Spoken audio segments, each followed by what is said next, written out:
you doing? I'm good. Jim. Good. How are you? Good. So you guys want to know one of the number one keys to success in real estate investing? I'll try it again. Do you guys want to know one of the number one keys to success in real estate investing? Yes. All right, cool. Here it is. You ready? Finding discounted deals. One of the best ways to do that is through auctions, and auction.com is one of our vendors, not to steal your thunder, but they basically work with banks to provide you with really discounted properties. So take a minute and tell us about auction.com and how you can help these folks here. Great. So as Jim said, we do provide you with a platform. We're the largest online platform in the country, and we deal with distressed properties. So there's two pieces of the puzzle. One, we advertise for banks that are sending their assets to the local county sheriff sales in hopes to increase the traffic and get those assets sold at the sale. If it does not sell to a third-party investor at that sale, now the bank owns it. They don't want to own it, so they auction it on our website in a format similar to eBay. So we are another pond for you all to fish in to find your investments. So that's great. So how do we reach out to you? How do we get in touch with you besides going to your table over there? Auction.com. Really? No way. Who'd have thought? All right, cool beans. Yes. So and create an account for yourself. It's free. There's lots of investor tools. Come on over and I'll explain some more details to you. Awesome. Thank you, Renee. Am I the only one to be clapping here? Come on now. This is ridiculous. So before Mike gets up, we are one way or another, we're going to drive the energy through the roof in this room. Okay, are you guys cool with that? Yeah. All right, so here's the deal. For those of you who spend much time around my training, I'm a full-time investor. Last year, we rehabbed 58 houses, wholesale about 20, bought about 10 rentals. So I'm a full-time investor, and I also do a little bit of training to help folks in their business as well. And there's one promise I make. Folks, we got seats on up here. We got plenty of empty seats coming up. But one thing I promise every single one of my trainings, and that is this: I will push you way outside your comfort zone. Why? Because everything we want in life is not way out there. If your comfort zone is a circle, right? Typically, the things we want most are just outside our comfort zone. So if we expand our comfort zones a little bit, you can typically get what you want to get. Does that make sense? Yes or yes? Yes. All right, cool. So when I push, is it normal to interact and have some crazy young punk in a suit telling you yes or yes? No, it's not normal. I will push you outside your comfort zone, and you'll discover we have a lot more fun that way. So, cool. So how many of you think that it's important to have insurance in your properties? Yes? Okay. I can tell you from personal experience that it can, I learned a $30,000 seminar, not having the right insurance. $30,000 mistake, $30,000 of damage was done, not insured because I didn't work with somebody from Liberty on how to have proper property insurance. So tell us how you work with investors, why investors want to work with you, and how you can help investors out. How you doing? My name is Adam Rothberg. Liberty Insurance, we're part of Brown & Brown, and we're a full range commercial agency. We actually have a personal lines as well. Carved out a little niche with this, what we call habitational investment real estate. And we have 20-some different agencies that we can turn to. And one way that we make your life a little easier and differentiate ourselves is through what we call master policy. So you can have all your insurance on one policy, and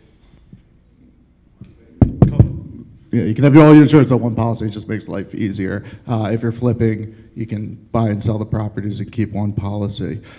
Besides that, with our access to all these agencies, we'll get you the best deal. We'll talk you through what options are available. No one likes to talk about insurance, but you need it. You're going to have to sooner or later. And if you just have questions about what kind of coverage you should have, feel free to turn to us. We can get properties insured the next day, the same day if you need it. If you find a property at a sheriff's sale and say, hey, I need insurance, come to us. We'll talk you through how to get insurance, get you properly covered, and make sure your investments are protected. Awesome. How do we contact you? You can go to Brown & Brown of PA or give us a call at 215-829-1776. 215-829-1776. That is it. There we go. Awesome. Thank you. Give him a round of applause. Thank you. Thank you. That's next. All righty. Come on up here. So, Ian, why don't you come up too? Ian, you sit there. Matthew, you sit here. So this is going to be a boxing room. Hard money lenders, they're going to duke it out. Now, so in all seriousness, that's your mic. Did you get a mic? You're good to go. All right, cool. So that's yours. So in all seriousness, here's the deal. I think competition makes people better, And I know both these guys, they both have great programs, they're both solid individuals as well. So which one wants to go first? In your first, so Ian, tell people, we all know alpha funding is awesome, but tell people why do you want to do business with you? So this is like you're on a date, you're trying to win the date, right? Speed dating, come on man, you lost. Are we good on here? Yeah, you get the second base. So I'm good. Here's the deal. So real quick, I'm gonna let everybody know, I am hard money bankers. A lot of people in this room probably know who I am. We're known for our speed of deals. We close in 24 hours. I've done it before many times. I'll tell you the same day if your deal is good, flip or not, rental property, I'll do it. But I also want to say something. So I'm also up here with Alpha Funding. I'm a good friend. I'm an owner at Hard Money Bankers. I'm a good friend with an owner at their company. Here's what I can say. There's not a lot of us in this space. We're all friendly in this space. We're all good to play in the same room. So there's going to be deals that fit my company. There's going to be deals that fit their company. That's cool. So if you guys want to chat with me, maybe it's good for me. If not, I refer them a lot of business. They've sent us business. So it's all good. There's not, unfortunately, it's not like you guys have a lot of flippers in this space. There's not a lot of hard money lenders. So we all try to keep the peace. So there's no real fight here, unfortunately. If you don't see it. All right, Matt, what you got? So we work here with Alpha Funding Solutions. David has coined us the softer side of hard money. When you think of hard money, you think of high rates, you think of this scary investment that you're going to have to get funded. With us, what we do is we try and provide that short-term bridge solution with some creative, unique options. Think of us like a glorified private lender. A lot of people, they'll go to the private lending route. And private lenders are great, all sources of capital, whether you're going to a bank or whether you're working with a hard money lender or a private lender. We can provide that short-term, that unique private lender touch that a private lender can offer you, but at the same time, the convenience and also that large, robust lending platform that an institution that has a lot of different sources of capital can provide you. In this sheet right here, I have our lending programs. So if you want to come back to our table, we have all 6 of our programs. If you're looking for a low bottom line rate, 8.99% for your deal that you're looking to get funded, we have that. If you're looking for high leverage, where you're looking for 100% financing, up to 65% of what the after repair value is, we have that. If you're looking to do new construction, we have that. If you want to work and you're a first-time borrower and you've never done a deal, we have that available as well. We do commercial bridge. We also do joint ventures as well, so we can come in as an equity partner as we build our relationship with you. So as you can see, there's a lot of different options. This sheet right here, one of the guys at the events in New Jersey has said that this is like a Bible. This is all you need. So if you have any questions, our information's on the front. I'd love to talk to you about your deals, and we'd love to grow with you as a capital partner. You're located in the back table over there? Back table. Awesome. So flexibility is great, speed is great, both awesome guys, and different deals fit different folks. So make sure you talk to them both. So awesome. Thank you guys. That was Thank you. good to go. Thank you. Coming up, so we have, Marina from Kitchen Search. So Kitchen Search is actually the supplier that I use, you can grab a seat, is the supplier that I use for all of our kitchens and bathrooms. They've done probably 300 kitchens for us, and I don't know, 1.5 to 2.5 times that number of bathrooms. So they're a great supplier. I'm going to tell people why they want to do business with you, because that's probably a little more effective, but then you can tell them how to rate you. So the thing we love working about with their company is, one, they're super easy to work with. The stuff gets delivered, assembled. Not only that, for your kitchen drawings, you ever go to design a kitchen and you're not sure exactly how the layout's going to look when you're done? They give you a 3D rendering from the side profile, all different angles and overhead, and it's on printed out graph paper, so it's to scale. You can use that for getting permits as well. Super easy process, great pricing, quality products. The last, 200 houses that we renovated, that's about how many I've renovated, we haven't had a single call back, any issues with any of their kitchen suppliers. So do you want to add anything to that? Well, we do 3 things really well. We design, we measure, and deliver, which is all you need. So we can go send out somebody to come measure the space. They'll send it to our office. Our office will send you design within 48 hours. You'll have 3D renderings, quotes, floor plan, everything that you need. And then you just give us the green light. We'll order it. You can get it as soon as 2 days. We can have it delivered. We do miracles sometimes. If you need it really pushed, we can do it. We don't like to do them often. So so we do a lot of that kind of stuff. Awesome. Thank you very much. And how do we reach you? Kitchensearch.com. Kitchensearch.com. Awesome company to work with. All right, give Marina a round of applause. Thank you. Thank you. Yes. All righty. All right, so one of my co-hosts here is... what? Oh, okay. One of my co-hosts here is Joe Scorese. Joe, let me give you the mic that works. There we go. And Joe is an awesome guy. He's got he's been doing this business about as long as I've been breathing, which seems like a long time to me, right? How long have you been in the business, Joe? Since '01. You've been in real estate longer than that, haven't you? Well, No? I've had my real estate license since 1987. Yeah, that's what I thought. That's the year after I was born, all right? So that's almost as long as I've been breathing. So that's a long time for me. So Joe knows his way around. He has been doing this business a long time, knows a lot of people. He's one of the best connected guys that I know in the business. And one of the reasons that I brought Joe on board to help run these meetings is one, because of his background, his education, the level of expertise he can provide to you, and as well as the connection he has with speakers like tonight's speaker, Mr. McCann, on how to educate yourself in this business, how to improve yourself. So Joe, take it away. Thank you. And he's very charitable, by the way, so when he's in front of people, so it's really good. I appreciate the kind words. My name is Joe Scorese. I'm a mortgage lending specialist with First Trust Bank, which is a Philadelphia-based bank. I mean, we go nationwide in lending, but our focus point is obviously about 90 minutes within our offices. We have the closest office to here is down in Point Breeze. Then there's Rittenhouse, and then there's one on Market Street. I'm responsible for any of the loans that come out of the Rittenhouse branch, as well as Marlton branch in New Jersey. We're very investment friendly. We believe in portfolio lending. We're not saying the most conservative, but we love investment property. So we were in business banking prior to getting into residential lending for investments. We only started doing residential lending since 2011. We've been around since 1934.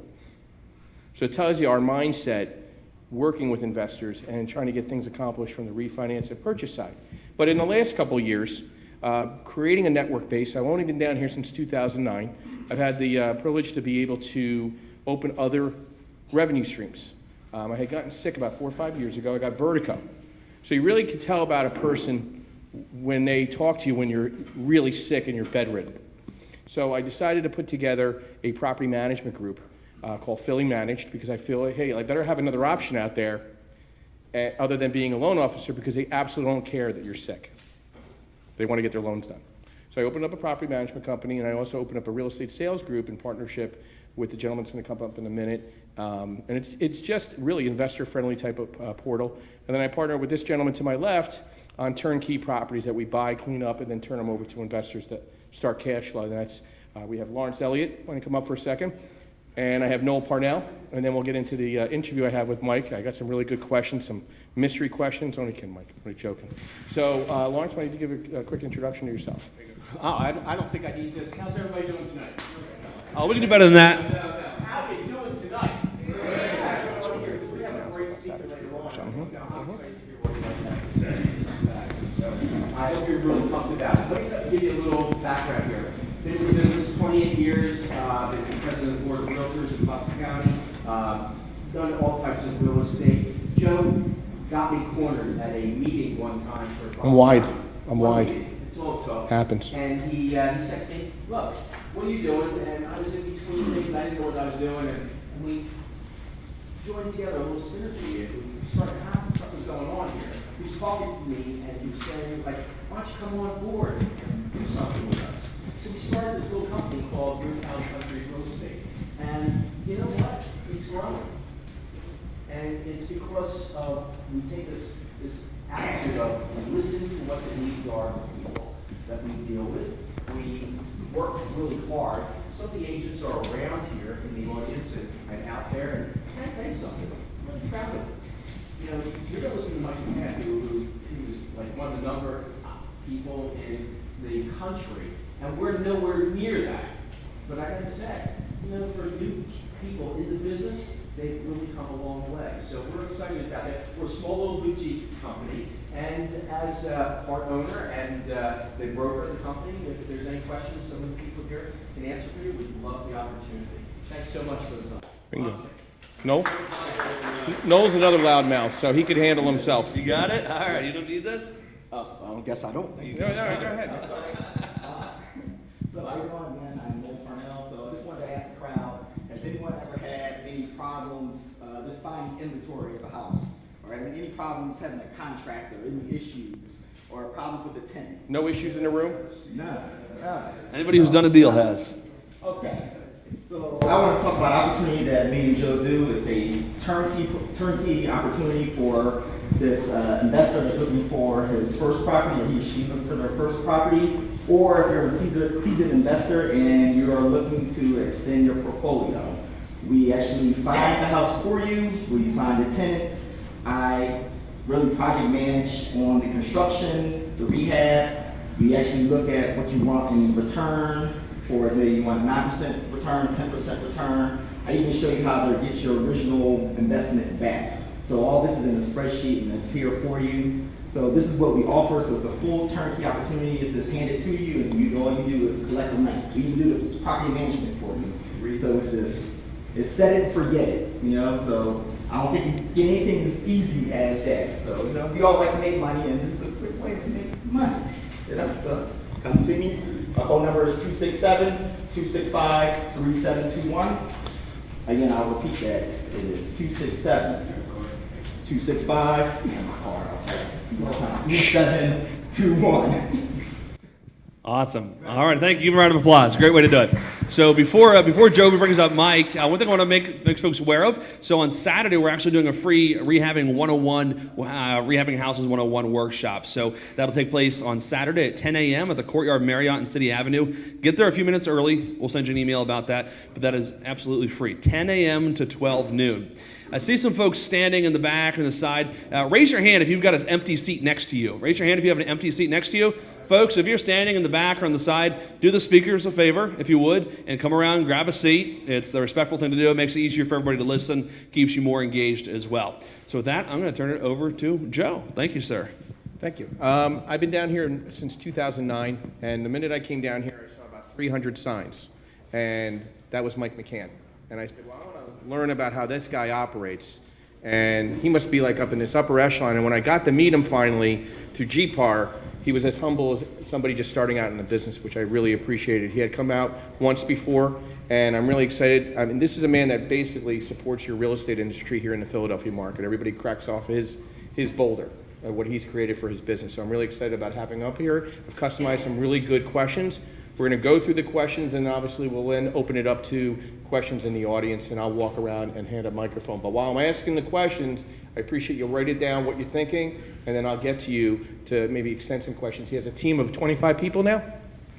25 people, and we had a couple laughs about the team. Come on up, Mike. We're going to have a great talk about Mike McCann, the real estate man of Philadelphia.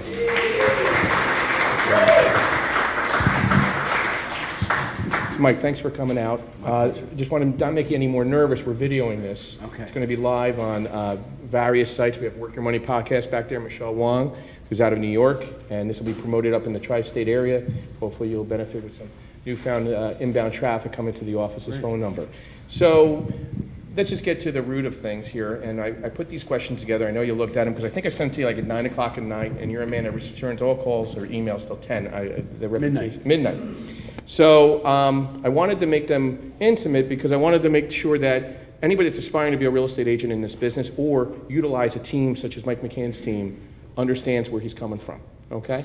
And he's an investor as well. He's involved with the market. He's involved with GPAR, which is the Greater Philadelphia Real Estate Association in Philadelphia. So Mike, we're just going to start off.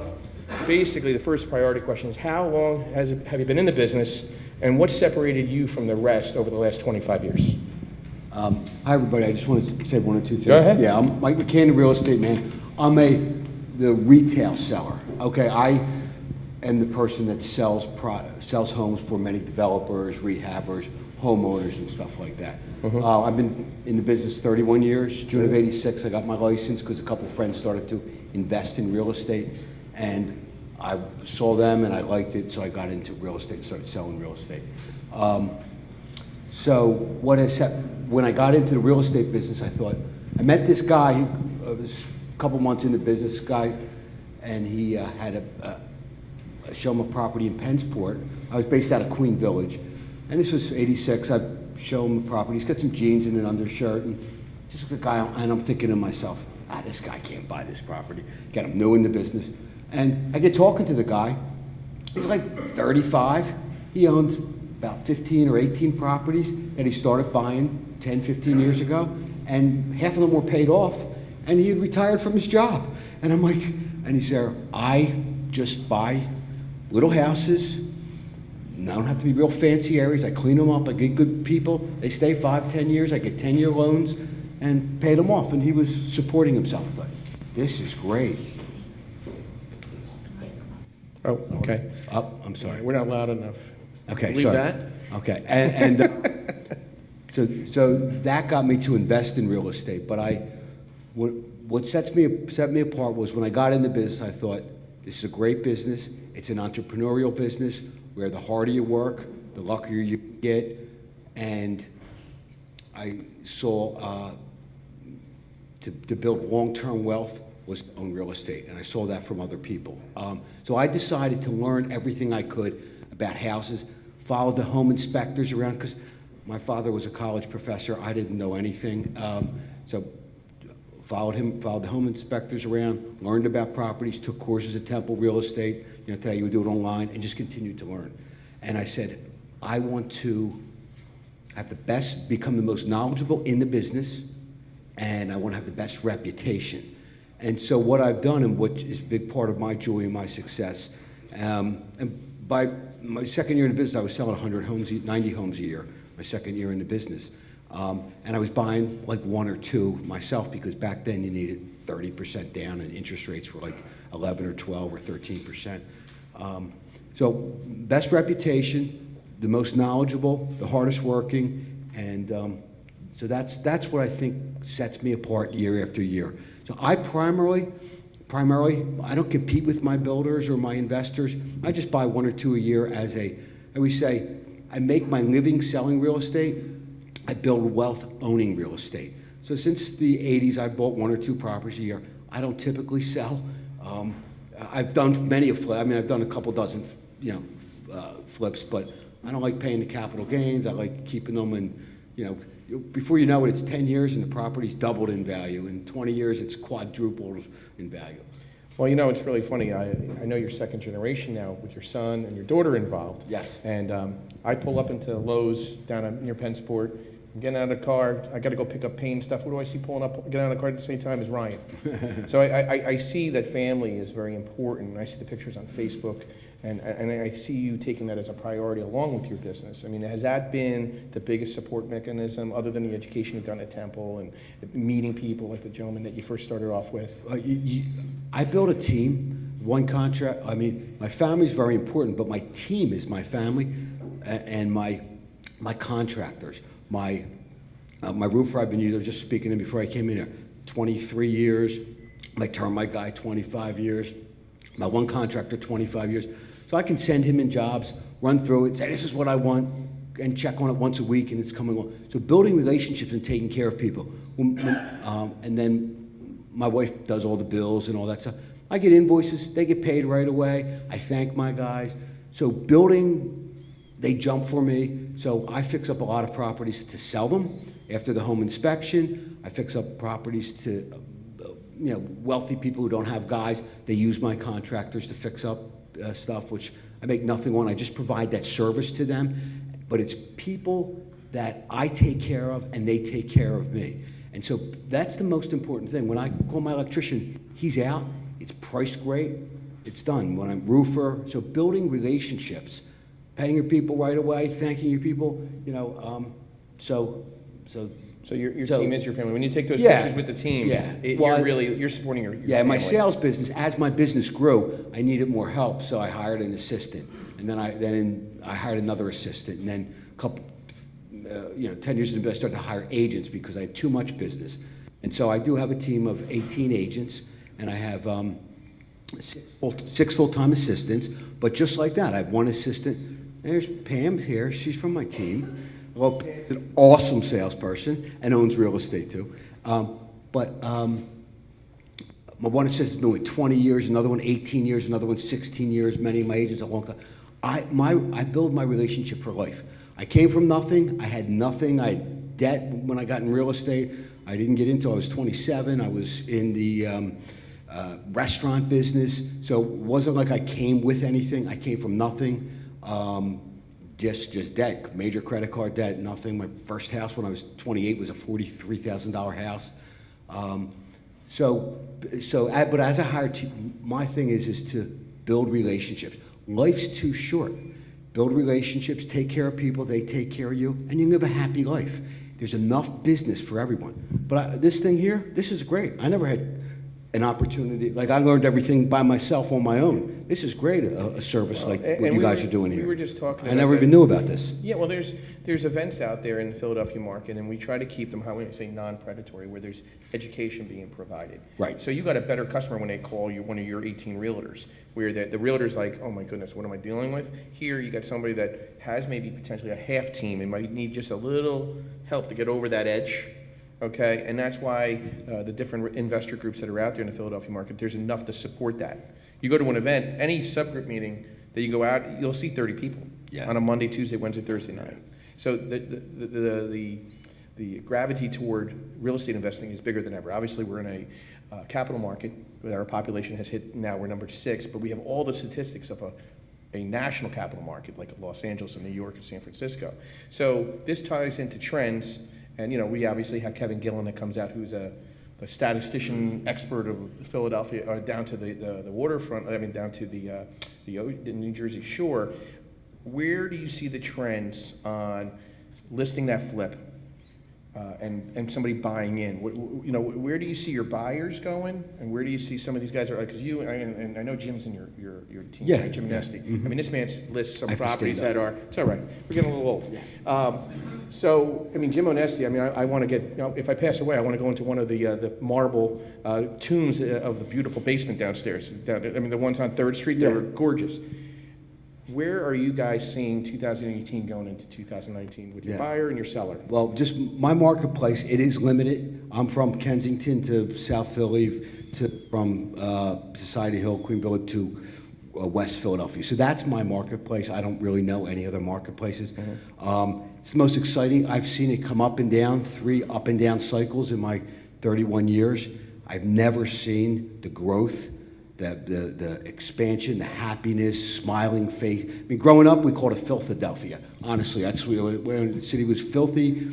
People were leaving. It was, horrible. Now it's becoming a world-class city. So I see, long term, us, to me, South Philadelphia is going to be the next Harlem or because the Navy Yard has great jobs, Center City has great jobs. It's just filling in. We're selling little 850 square foot houses in East Passyunk for $380,000 and big ones for $600,000. It's crazy. For 15 years, nothing went on there. Yeah. And it was a declining area in the 70s and 80s and even 90s. So I see the neighborhood of around downtown expanding. I couldn't tell you about Northeast Philadelphia. Temple's growing. Kensington. All around there. Personally, most of my stuff is South Philadelphia, but I see a ton of people going into Kensington and Fishtown doing very, very well. A lot of my builders are. A lot of my inventory at West Philadelphia. Further up, my son has some stuff up there. So I see steady growth. The one thing I always tell people in real estate, and I've built many people who came to me with nothing and now they're buying 5 or 10 or 20 properties a year. It's slow and steady. You're not going to get rich in a year or two. It's long term.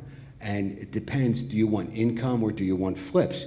If you don't have a job and you got to keep flipping to make your money, you have to flip. If you have a regular job and you buy a couple properties a year, secure them, clean them up and sell, and hold them, that's where there's long term. As long as there's growth going in the area.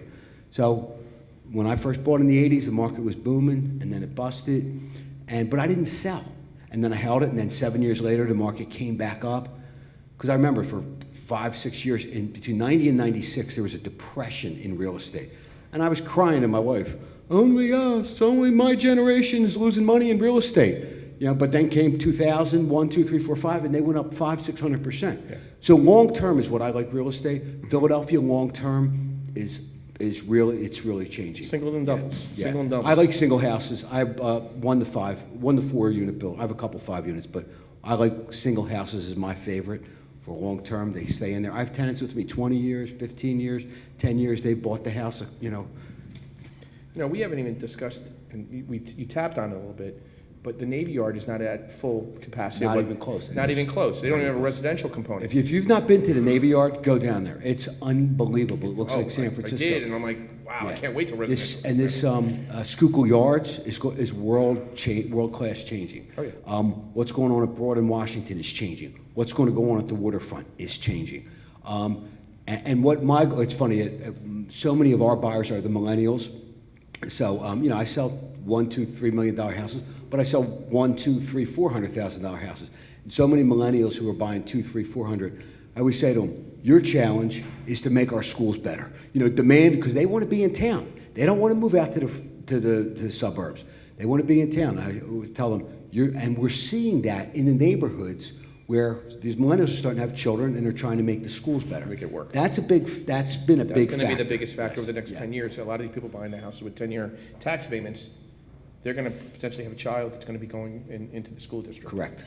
And it's funny, obviously Alan Dom Real Estate, and he's from my area. I grew up in North Jersey, right outside of New York. He grew up in Fort Lee, and I joke with him, I said, Councilman Dom, when are we going to see Weehawken over here? He's like 5 years away.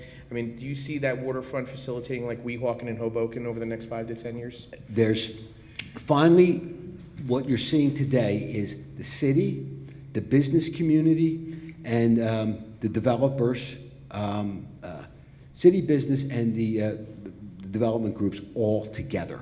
That Amazon, Yeah, what's that your take Amazon on it? plan, just how fast we put together a proposal is unbelievable, where everybody cooperated. And even if we don't get Amazon, I'm not counting on that. I am counting on the Super Bowl, though. That I am counting on. And believe me, I've been burnt forever. I'm 58. I've been watching them. Our hopes up and they lose, but we're going to win. But Amazon, just what the city. I was at the BIA Building Industry Association meeting, and there was the head of the waterfront, the head of Drexel, Kevin Gillen, and another person, and they said the plan that they put together to present, to bring businesses to our city was unbelievable. So even if we don't get that, they're taking that plan to pitch to other businesses. We're still winning. Yes. The head of Brandywine Development at the Economic Outlook, sponsored Yes. by First Trust, basically said we win either way. Yeah. And maybe we still might get pieces of Amazon down the road to position some other, departments. So, jumping to more your team, what are your expectations of your team, week in, week out? Is there some goal setting, some business planning? Is there meetings just with the team on a monthly basis, quarterly basis? I know you're smiling, like we talk about herding cats, but what are your expectations of your team being in the McCann team? Like, what does it take? So we sold about 800 properties last year. I hire people for life, typically. And I want people that are hungry, that want to grow.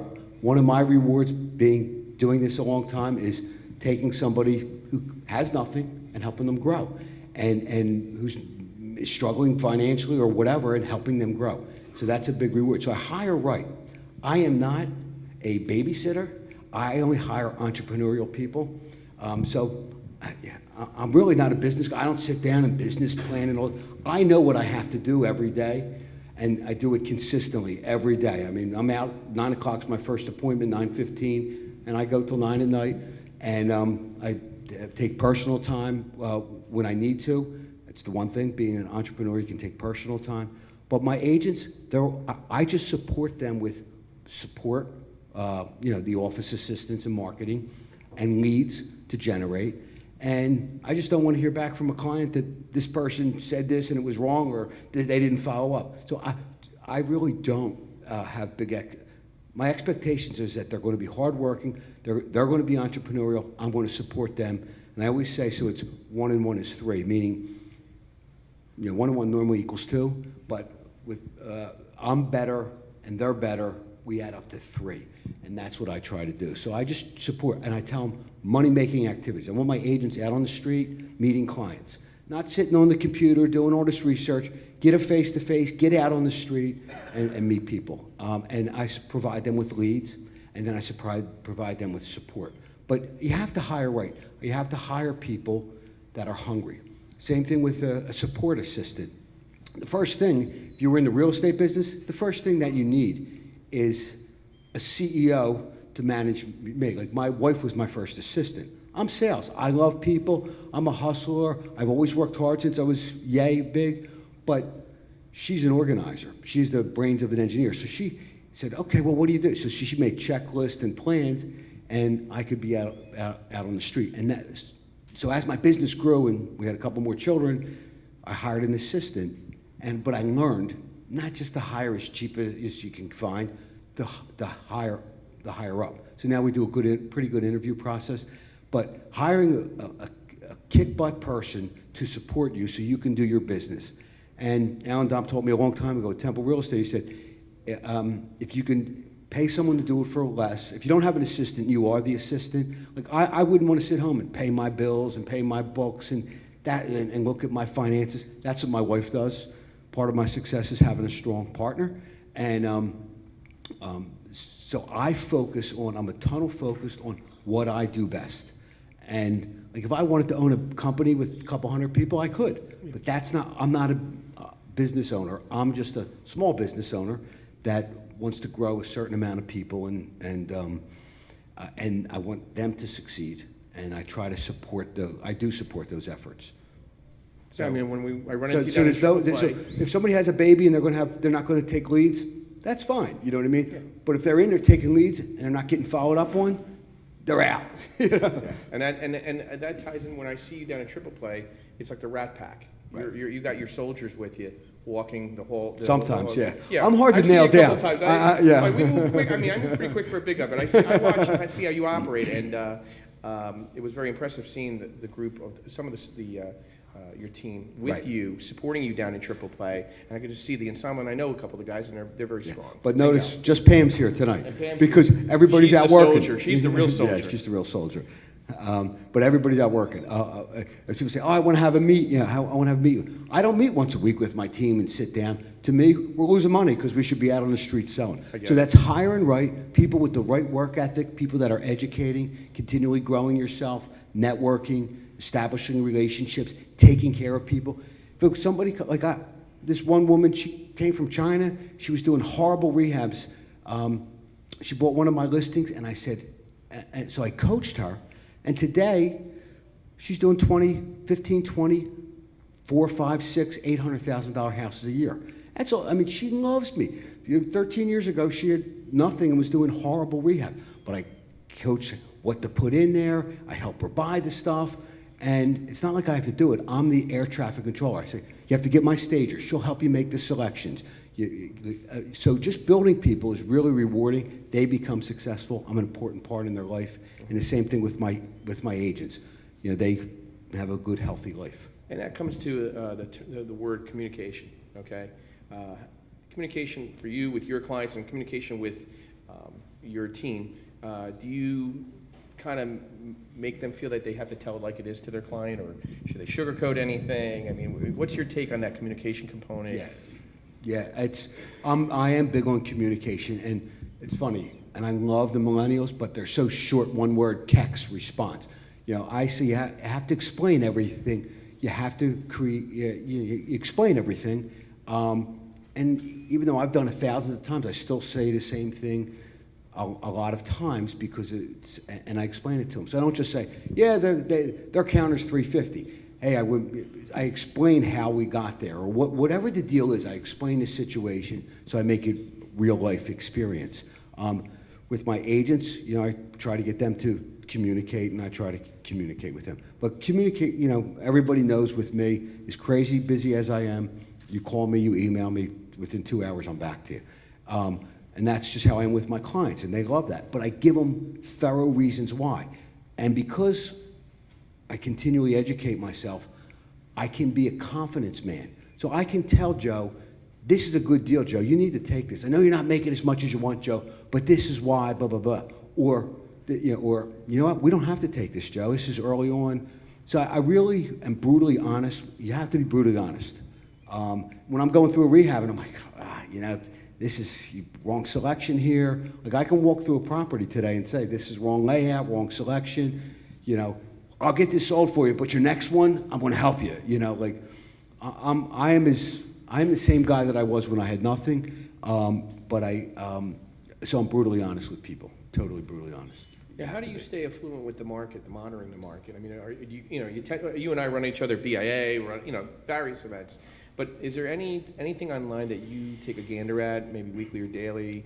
I have about 400 or 500 showings a week. I get feedback from every agent that shows my properties. They know. And you study that. I read them, so I know what people are like and what not like. Personally, I'm going to 300 settlements a year. I'm talking to those buyers. I'm looking at the Trend MLS every single day, the hot sheet, what's sold, what's settled, what's pending. I'm out on the street. I'm physically looking at properties with my developers. So that's all I do. I mean, that's what I focus on. You have to specialize. You can't do everything. Just like with my investments, my wife manages that. The repairs come to me. I've emailed it to my contractor. He fixes, does the repairs. But you have to specialize. So that's all I am, is on the street looking at the market every day. And that's how you monitor with the contributions back from the potential buyer agents that are really telling you where it's That is selling. correct. Marketing strategy. Obviously, 2017, if you had a pulse as a listing agent, you could sell the house if it's priced to sell. Right. 18, we see the prime rate going up by the end of the year to 3.5. Treasury notes are not going to be bought as heavy by the Chinese. Have you changed your marketing strategy in any way comparatively to 2017, knowing that we might go into a slight slowdown, hoping the inventory increases, because we really still don't have inventory. Right. But we're going to go, we're going to hit the spring market. We're going to hit the spring market this summer. Obviously goes a little of this, and we get into our fall market. Is there anything in your strategy that you've, transitioned to your team or yourself that maybe you're going to do a little different from last year? It's funny, if you asked me a year and a half ago, I said, by 2018 it's going to probably soften. Because we came out of the insanity in 13, it started to pick back up. 14 was good. Yes. 15 was really good. 16 was insane. And 17 was off the charts. Craziest year in 31 years. I think in our marketplace we had about 20% appreciation. When you see markets going like that, like when I first entered, 86, 87, 88, and then by 90 it dropped 35%. You anticipate there's soft. I think we're going to have a soft landing unless something insane happens, in our world. But to me, in a down market, I actually invest more. When the market crashed in 08, and the real estate companies start to lay off, agents are starting to leave the business, I stood in front of my assistants and I said, I have your pay in the bank for the next year. So we don't sell one property, no one's going anywhere. Actually, let's triple our marketing. So I saved my money because all I do is work, but when the market went down, I actually invested more. Everybody else was cutting back. And then when the market comes back, because I've been there through the bad market, you rise right up. I think that, even if rates went up to 5%, it's dirt cheap. The inventory has to increase to make a difference. Yeah. Again, I'm so old school. Anything under 10 is unbelievable. Yeah. But it's so funny. I mean, for years that's what it was. Not even back in like 70 to 84, rates were 18%. That was before my time. But when I got in, it was 10. Yeah. Thank you. Don't remind me. But and just to put it up, like a $100,000 loan at 10% cost about $1,000 a month. At 4%, it's $400 a month.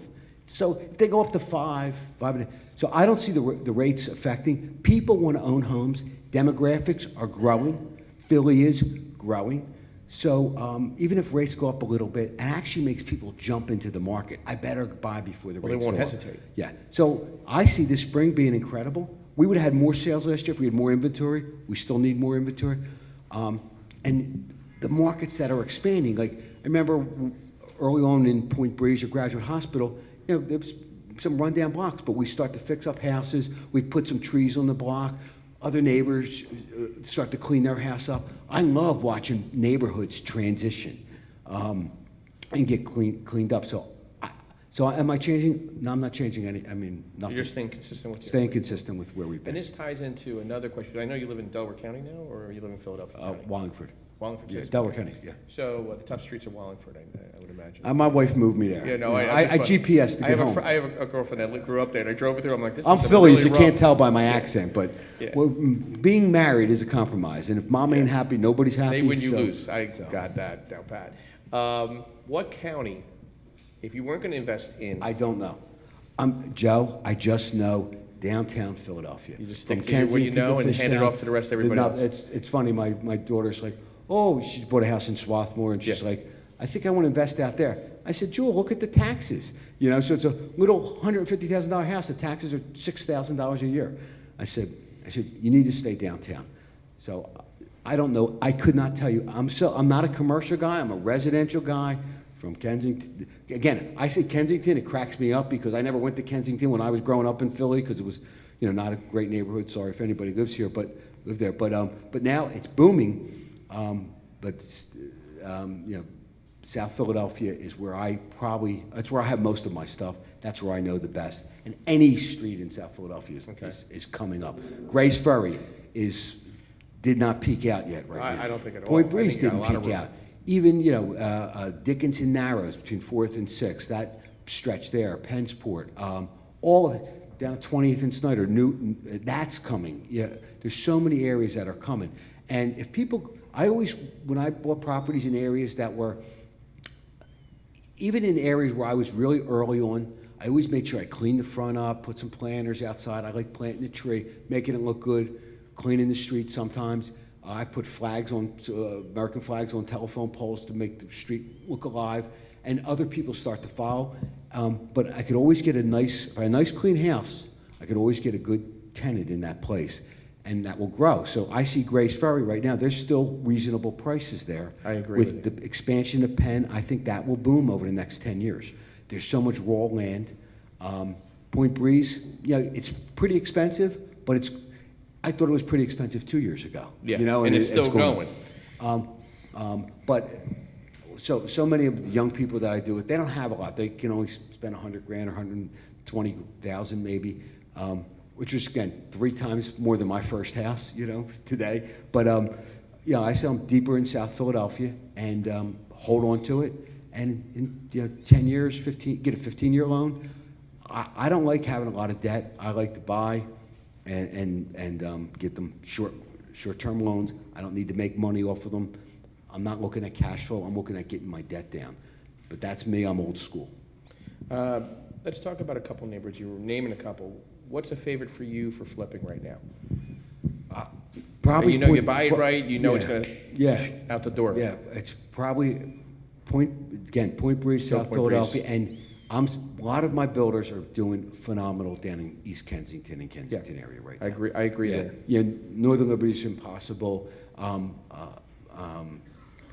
So I would say Point Breeze, and we're starting to move into Grace. In North Philly, you're saying the East Kensington market. Yes, yeah. You're pricing correctly. You're not far from the train stations at all. And So that's really good. Wait, can I open it up to some things that you might want to point out, or can I open it up to the audience? Yeah, for questions? absolutely, yes. I wanted to kind of get a Because lot of stuff. most on- of the people are investors. They're not really. Who's a real salespeople. estate agent? Raise your hand.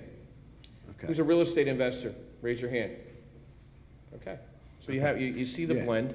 I think you opened up some eyes to some of the people here where to determine and identify and why they would want to come to the McCann team to work with, because you're transactional. And you know Alan Dom, that's the first thing he says. If you're not transactional in the business, get in transactional business so you could tell that customer, hey, I understand what you're going through. Right. Maybe we've gone through a couple more than typical when rehabs go a little sideways, contractor disappears for the day or the week, and then you're trying to put things together. But at the end of the day... Not mine. No, yeah, well... No. I'm a little newer in the business, so comparatively down here. I mean, I've only been down here 9 years, and I'm taking all my relevancies to the North Jersey market that was doing this 25 years ago, 30 years ago, like Newark, New Jersey, Jersey City, Weehawken. I've seen all that's going on and just starting up here, and they're like, oh, wow, this is unbelievable. But they don't realize there's a whole other market an hour away that just went through this in the past quarter century. Yeah. And that's where some of the people that come down here get it right away. Yeah. And just the reason I don't like to flip that much, okay? Yeah. So if I make 20 grand, I make 40 grand, I make 60 grand or whatever, it's a lot of money, I pay my capital gains.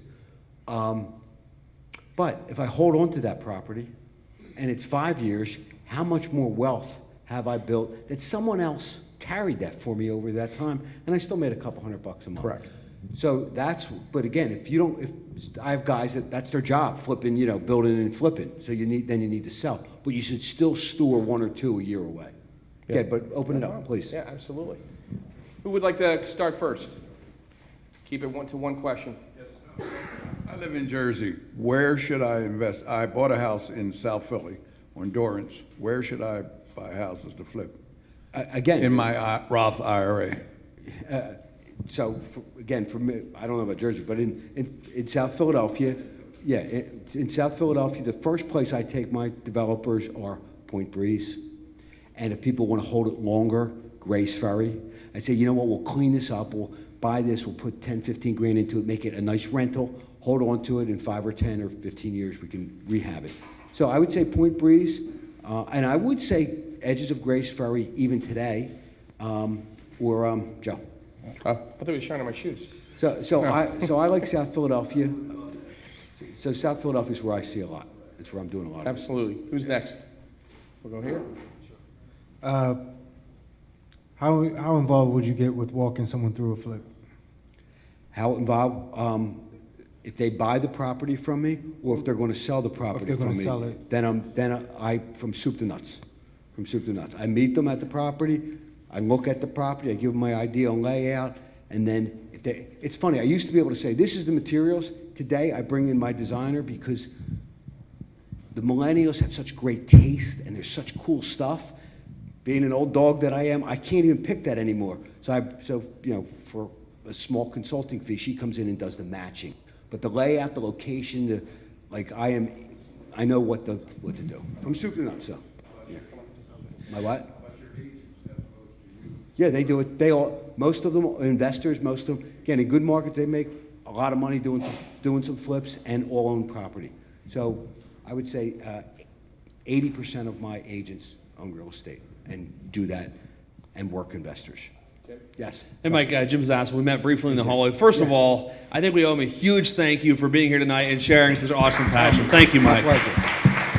Thanks. Appreciate you being My here. pleasure. I mean, I'm pretty jazzed up about my business and the industry, but I mean, I got jazzed up on a whole new level tonight, thanks to you, and I appreciate that. Sure. So, a question for you is this. So, I think your answer will apply to investors as well as agents, but just speak to agents for a second. What is in your opinion, the number one characteristic of a very successful agent? So very successful can mean a million different things, but in your opinion, someone who does their job very, very well as an agent, what is the number one characteristic? And secondly, what are some of the habits they have that ensure their success?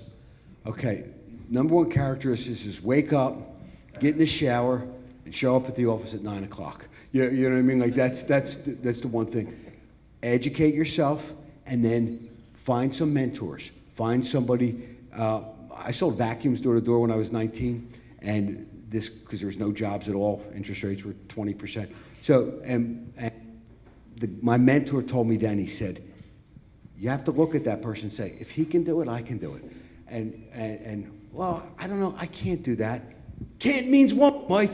You know, like he fires you up. Never give up. The harder you work, the luckier you get. So this guy mentored me when I was 19 years old, because there was no jobs out there, selling $650 vacuum cleaners. That's where I got my boot camp. But he made me, I had to go out there. So basically, dressing nice drives me crazy as I see agents in the office, you know, in jeans or in shorts. You don't have to wear a tie, but you should look respectable. You can wear, so showing up, finding a mentor, following people, reading, educating yourself, and then following up. Everybody wants it easy. There's no easy way to success. Real estate, to me, is one of the last frontiers of being an entrepreneur. Like, you don't need any special education. You don't need anything. Yeah, you need some money. In my early days, I had to bring partners on. You know, I found people who trusted me, who were a little bit wealthier, and put money up, you know, because I didn't have the cash. Back then, you needed 30% down. But as a salesperson, just educating yourself, following up, showing up, doing appointments. Like, I have systems. No matter what, I've been in the office 9 o'clock, or on my first appointment 9 o'clock for 31 years. I mean, it just doesn't, I don't miss. Yeah. Jane? I wanted to, if you could talk a little bit about rentals, maybe condominiums, you know, in other words, as an investor buying those, and what you think about the market as far as rentals now, and even with the buying, you know, like you said, in South Philly or something like that, you know, just to address the marketing or, you know, talk about the rentals. Okay. Yeah. something where you're gonna hold. Yeah, I'm not big on condos. I don't like paying the condo fee. So Alan Dom or somebody else would be better at that. I think I own two condos. There is going to be an abundance of luxury rentals. There's been a couple thousand that hit the market. There's a couple more thousand, but they're all competing for these, $1,000 $2,000 one-bedroom condos with all these amenities in the buildings. So to me, there's such a demand for your basic, clean, two-story, 2-3-bedroom row house. The demographics are increasing. It doesn't have to be a gut rehab.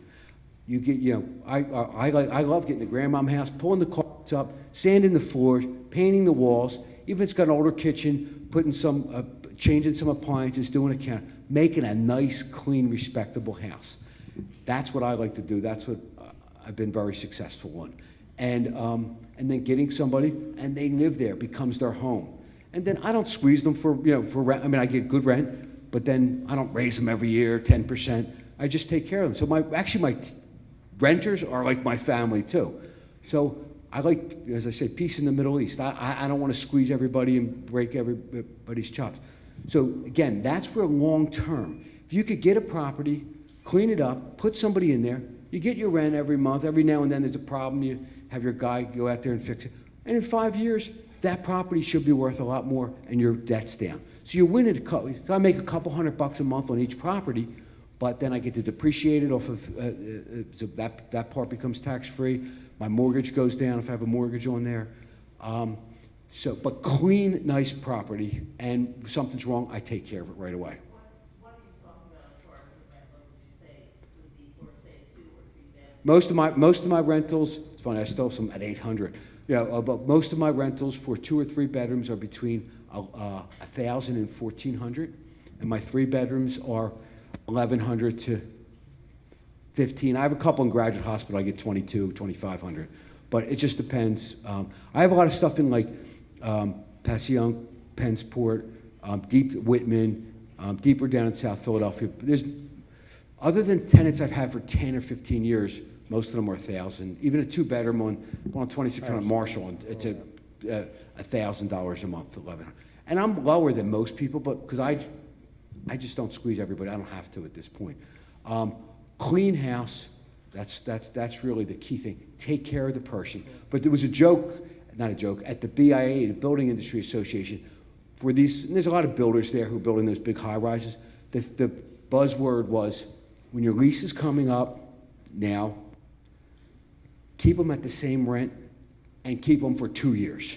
Get 2-year leases at the same rent. That's totally different than the rental market over the last 5 years. We've seen softness, but as I say, my blue collar stuff, I don't have any softness. So I'm under that $2,000 range on most of my stuff. I think I was standing next to you when Kevin Gillen said that. Yeah, I think you were, I was Joe, standing right next to you. We were looking at each other laughing about it. The key thing I have to tell you is slow and steady. Again, I had partners in the beginning. The only time you ever get a partner to me is if they're wealthier than you and they let you handle everything. That's the part. Because I had partners that wasn't the case and ended up not having a great experience. Because partners change. Me and my buddy, we're going to invest. We're going to invest. But 2 years later, he might be like, I'm getting married. I need to sell. We were going to keep it for 15 years. So to me, you try to find a wealthy uncle or who will invest and trust you and whatever. Okay, next. Nick, Yes. kind of to follow up on her question, I'm how sorry. do you find your tenants? Like, how do you vet them? Make sure you get the good one. I'm a realtor, so we put it in the multiple listing service and let other realtors show it. We show it. It's, again, even in our marketplace a little bit, the Craigslist has softened up. We used to get 20 hits in a couple days, putting them on Craigslist. But to me, if I'm an investor, because I would find a good realtor who would be my person that does my leasing. Not just a real estate agent. I'm talking about a realtor that understands investment marketplace that will hustle for you. So a lot of my investors, we find a tenant, they manage it themselves, but I'm going to screen it, I'm going to do the lease, I'm going to run the credit, we get the 3 months up front, I'll do everything for that person. We charge them a 1-month fee. I do that as a courtesy. I mean, that's more work than after we give half to the other broker and we take half and my company takes their portion. But I do that to keep their business going. So if not, if you don't have a relationship with a realtor or find one, then I would probably just Craigslist. Mike, over here, Sam McKeith? Yes. Yes, my question was, as a real estate agent, for someone that does, say, a lot of lower end sales, do you have any advice for them in regards to quality rather than quantity? I mean, like changing their business model up a little bit? Yeah, okay, so the 1980, I did 90 transactions. My average deal was $39,000 a year. So I've been there, FHA, maximum financing, all that stuff. It's funny, it is nicer. I never let go of that market, so that market now is 100 or 150. I never let go of that because I love helping my blue-collar people. I love people that came from 2 generations of welfare that buy their first house because they're a nurse and they're scared, but I give them the confidence to do that. I'm very important in their life, and so I still like that to help them. But over time, I did increase, and I did move to markets where, remember when I first moved to Prudential back in like '92, because I was working for a small no-name company in South Philly, and I was still the #1 agent. So it's not the company, it's you. I mean, you are the one that creates your success. You are the one, but then I thought, then my average price started to go up. And that was nice. I mean, if I do a $500,000 deal, it's less work, it's more money, I mean, way more money than a $100,000 deal. But it takes a while to build into that. So yes, you kill yourself if you're making a living selling, real low houses, but it's an important role. So you kind of balance that, I'm sorry, yes. Mike, I got Brian Corcodalis. Oh, sorry, man. Hey, Mike, how are you? Good. Question for you. As entrepreneurs, I think one of the biggest things a lot of us struggle with is rhythm and routine in our lives. And you mentioned 9 to 9, email till 12, family, wife, handling bills. Like, can you give some advice to some of us that are at that point where rhythm and routine is becoming a slight issue, making sure that we're taking care of everything else, like health in our lives? By the way, he's almost married, so that's why he's asking. I'm sorry, what was that, Joe? He's almost married, so that's why he's asking. So, it depends. So I got married with our child pretty early, and the role was I would work both jobs, and she would stay home with the child. Both jobs were real estate. But as my kids came along, I said, you know what? I'm not going to be successful and not know my family or end up divorced. So my wife is involved with the business a little bit at home, paying the bills, helping me out. So she knows what's going on. But then for me, in the mid-90s, I stopped working Saturdays. So I could take my kids to soccer, football, cheerleading, whatever it was. And then by 99, I stopped working Sundays. And no one knew that. I'd be at a soccer game or whatever for an hour and a half, and then I'd be in the car returning phone calls, closing a deal, and then I'd be back out. But and then then there were periods where one night a week I'd be home, but Monday through Thursday I was out. Friday nights I'd be home at 7, and I'd hang out with my family, church on Sunday, out to breakfast, then I'd do some work.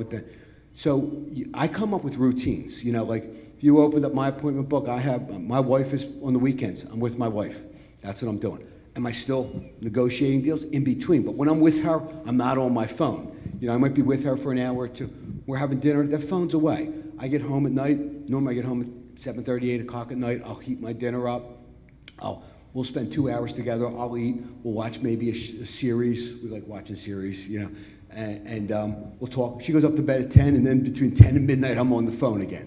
We wake up, develop a routine. We wake up. I made the coffee the night before.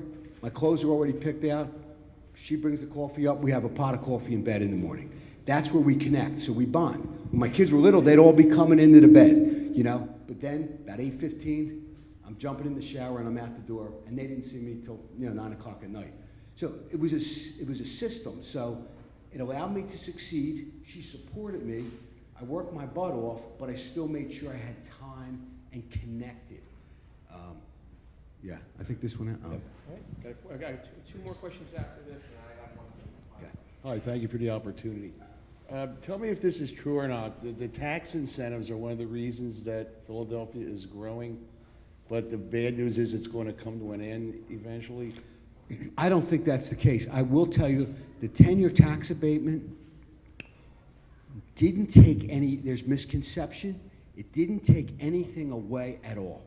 So prior to 1999, they came out with a 3-year tax abatement in 97. Prior to that, I was in the business for 11 years. I had never sold one new construction. I never sold new construction. And I'm downtown at 4th and Walnut Street. Didn't say anything. They come up with this 3-year tax abatement in 97. A couple new houses went up. But it's funny, but people were starting to sell them after the end of the second year. Then they came up with the 10-year tax abatement. So what the 10-year tax abatement does is whatever the taxes are on this property now, it's a rundown property. If I buy it and I build on it, for 10 years my taxes will stay where they were. But that property will bring in somebody who's generating income, who's living in the city, who's going to the restaurants, the stores, and stuff like that. So it has taken, I'd say, probably 35% of my business now, 40% of my business is rehabs with the 10-year tax abatement or new construction. So again, in our politically insane world, people say, well, only the rich people get that. That tax abatement is good for anyone. If you fix up your house, you can get a tax abatement on it. And Alan Dom could tell you the numbers, I can't, but there's a high percentage of people that do that. But what that has done, that has grown from me never selling anything to me selling hundreds of new construction a year. It's expanded the neighborhoods. What's that? It is nothing to be afraid of. It's unbelievable. So it's really put growth. If they stop that, it would. Philadelphia has New York building cost. We used to say with Detroit prices. Because it's such a union town, it's very expensive to build here. We're above Detroit prices now. We've stepped up. But you take that away, and there's not. Builders are building for profit. They have to make a living, or they're not going to be builders. And that incentive helps because it helps. And the people that come in, they're still paying taxes of what they were going to do. There's a neighborhood called Hawthorne. It was pretty messed up in Bella Vista. Had a lot of boarded up stuff. And the city started to find people that boarded up the windows. So all these longtime landlords that weren't doing anything, all of a sudden started fixing their properties up. So there are programs, like the tax abatement that can change the city. Tax abatement is the best thing that ever happened, other than probably, or the other good thing was our special service district that expanded. Again, growing up, Philadelphia was, we call it Philadelphia, but then Stockton, Strawbridge on Market Street started a special service district. And then that expanded into neighborhoods. Now, when I first moved into South Philly in the 80s, I had a trash can in front of my house because I'd walk up and down the street putting trash in the trash can. You don't see that now. It's unbelievable. So that's, I jumped onto another topic, but the 10-year tax abatement is good. If they did that away, we were trying to get a 25-year for lower income, but something about the state, they can't do that. I don't know. But the 10-year tax abatement is the best thing that ever happened in the city by far for everybody in the city. I agree. Yeah. It's not the last question, Chris. Hey, how you doing? Just as a new investor, beginner, fresh, green, wet behind the ears, on an education level of question, would you recommend any college kind of courses? And if you did recommend college for classes or anything like that, what would you recommend as far as entrepreneurship, investments, finance, and real estate? Okay. I'm not a college graduate. My dad's a college professor, but I didn't graduate. But anyway, the course, I don't know today because I get most of my stuff from seminars and stuff like that. So to me, I would find out what's the best book out there. I went to Temple Real Estate Institute. It's still around. And that was great because instead of, now everybody does stuff online, but I physically went there. I met people there. I met Alan Dom. I saw people. So I took every course that Temple had, construction, finance, and stuff like that. When somebody comes to work for me, I'm a street guy. Books are great, but actually getting out and doing it. So I have a new agent. I get them out on the street. I'll put them on some rentals so they get to meet people and open doors up and stuff. So to me, I would try to find somebody that you can shadow, that you can pick their brain, that you can watch. Courses, I'm big on doing at least two long seminars a year, and I read everything that I could about real estate. And Temple Real Estate, it's the only place I could tell you where I went. The course is still there? Yeah, Just checking it? yeah. Brian Brillman's They still have a there. bunch of courses there? Oh, yeah. That was great, because you physically got to meet people, dialogue, and network.